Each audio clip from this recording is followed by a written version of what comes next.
Good morning, everyone.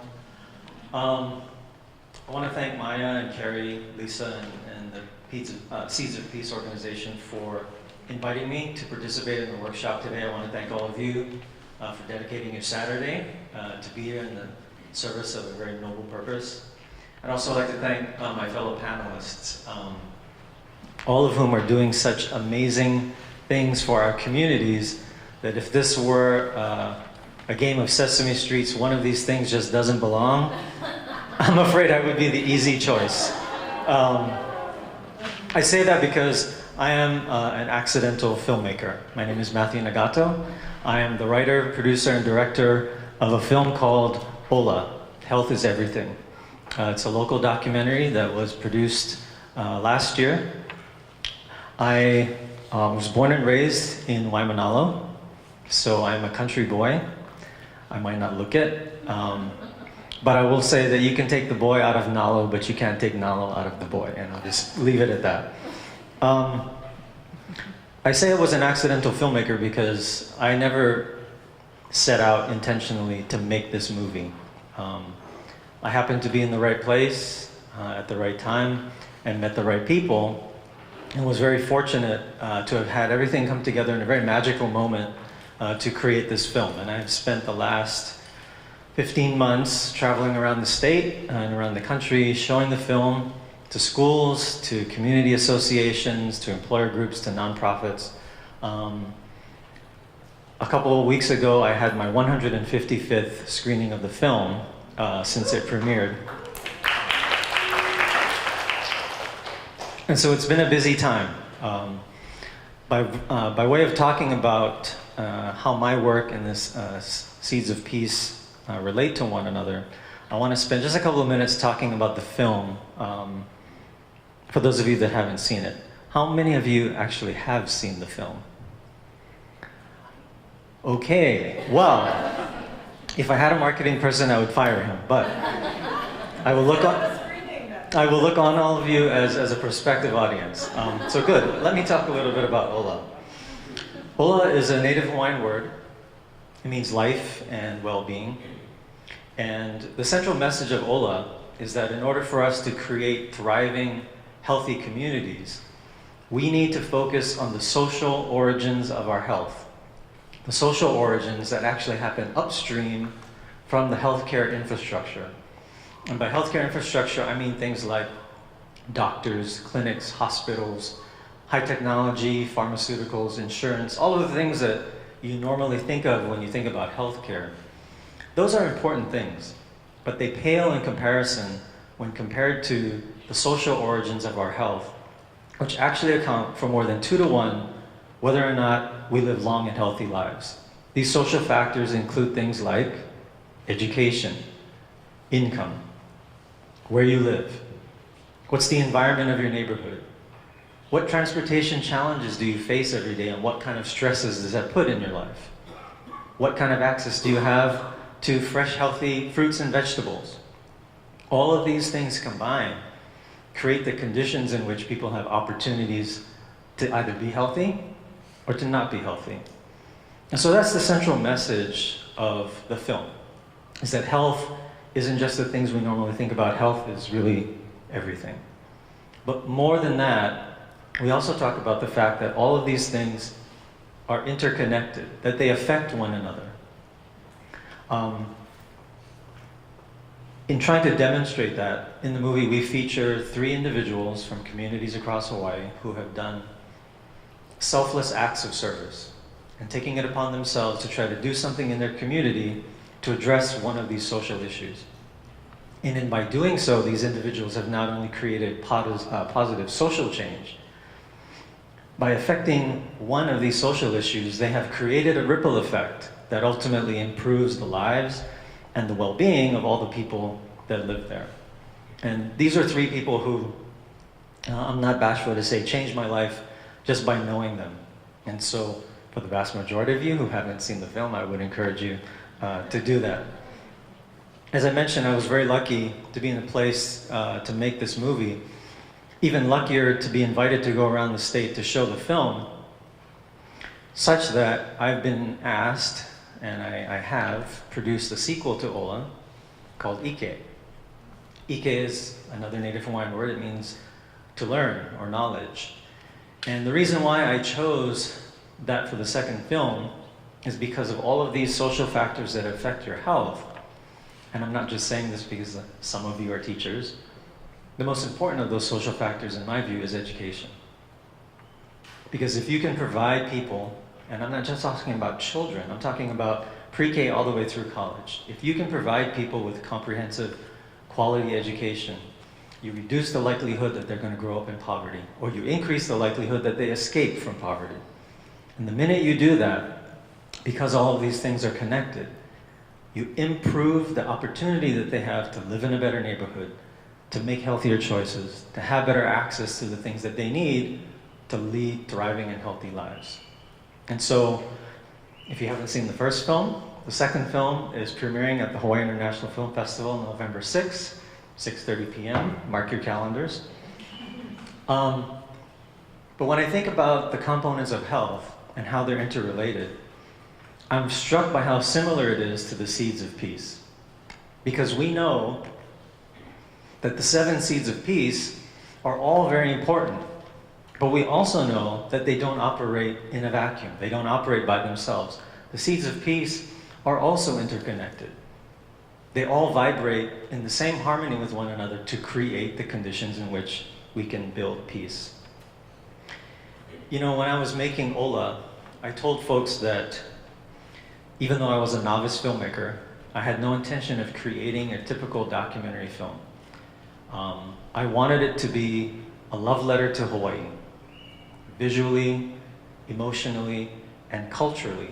I wanted it to be a love letter to the Hawaii that I remembered growing up. Because for me, I've always believed that only in a very magical place like Hawaii can you find the conditions, some of what Kama was talking about, can you find the sense of oneness, the sense of connectedness with one another, that thing we call ohana, that sort of binds us together and encourages us to love each other, to take care of each other, and to help each other. So when I think about the seeds of peace in relation to that culture here in Hawaii, I really see the seeds of peace as being the DNA of Hawaii's culture. Because the seeds of peace are trying to encourage that kind of collaborative, caring environment in which we have a sense of taking care of each other. All of those things have created, I think, a culture which is amalgamated from all the cultures of all the immigrants who have come here. And so I think the question now becomes, what can we learn from the DNA of Hawaii's culture that enables us to celebrate the diversity that defines our communities? The first thing that comes to my mind is that we need to redefine what it means when we say this word community.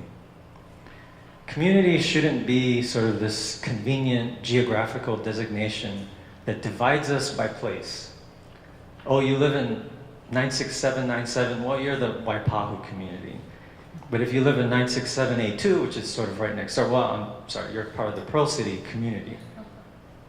No, that shouldn't be the way we define our communities. Community should be defined as a group of people with shared values who use the strength of those values to solve big problems together. Very much like the community in this hot, sweltering room right now, who have come together because of shared values and are come together for a common purpose. The minute we start to define community by our values rather than by our places, we can do great things.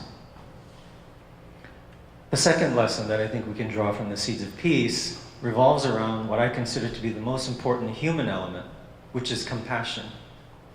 Now, I have worked in the healthcare industry here in Hawaii for 3 decades.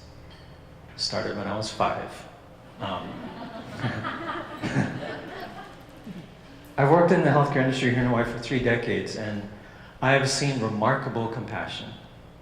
But I've also seen a remarkable lack of compassion, particularly over the last 8 or 10 years, as immigrant communities here in Hawaii have struggled to get equal access to healthcare resources, while at the same time having to struggle with the social issues that I talked about that are sort of preventing them from creating thriving communities. So how is this possible then?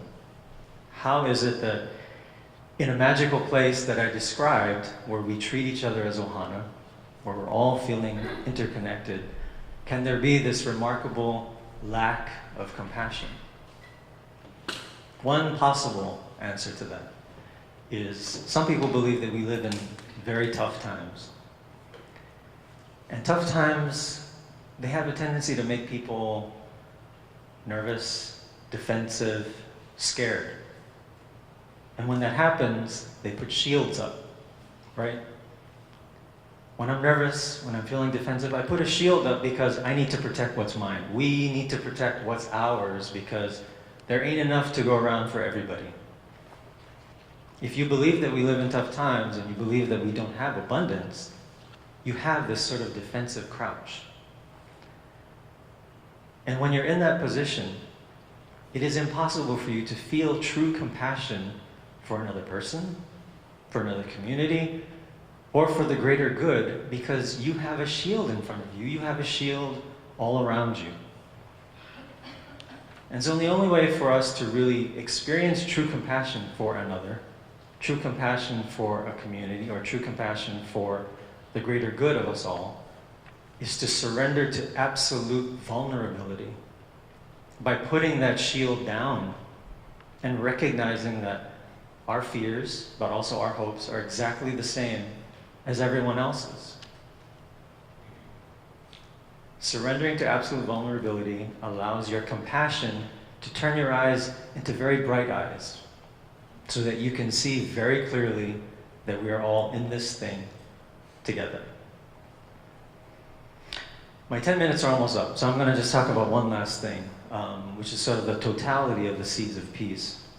And it sort of relates a little bit to what Mickey was talking about earlier about the hokulea. When I think about the hokulea, my mind sort of drifts to the ho'okele, or the navigators of these ships. And whether you're thinking about navigators from ancient times or the navigators of today, think about how it is that they found their way. What did they use to guide them? And they used the stars. They used the constellations to guide them through journeys filled with tough times. So I would suggest that we need to treat the seeds of peace as the constellation of our values, the constellation of our values and the stars that help guide us in this journey toward building peace through the tough times that are ahead. Because from the very first people that landed on these islands to those that still arrive here today, we are all of us, the descendants of travelers. Whether our ancestors arrived by sail, or by steamship, or through the air, crossing boundless seas under endless skies, for all of us, our first bloodlines come from afar.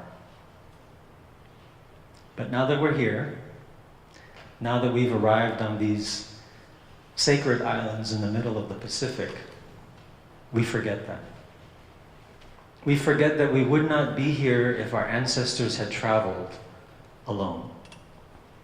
If they hadn't sacrificed and worked together to build a better future for their children, a better future for all of us. What kind of caretakers have we been of that legacy? What dreams do we have for our children? What sacrifices would we make for our descendants? We should ask ourselves what lessons our future travelers will learn from the values that we embody for them. Thank you all very, very much.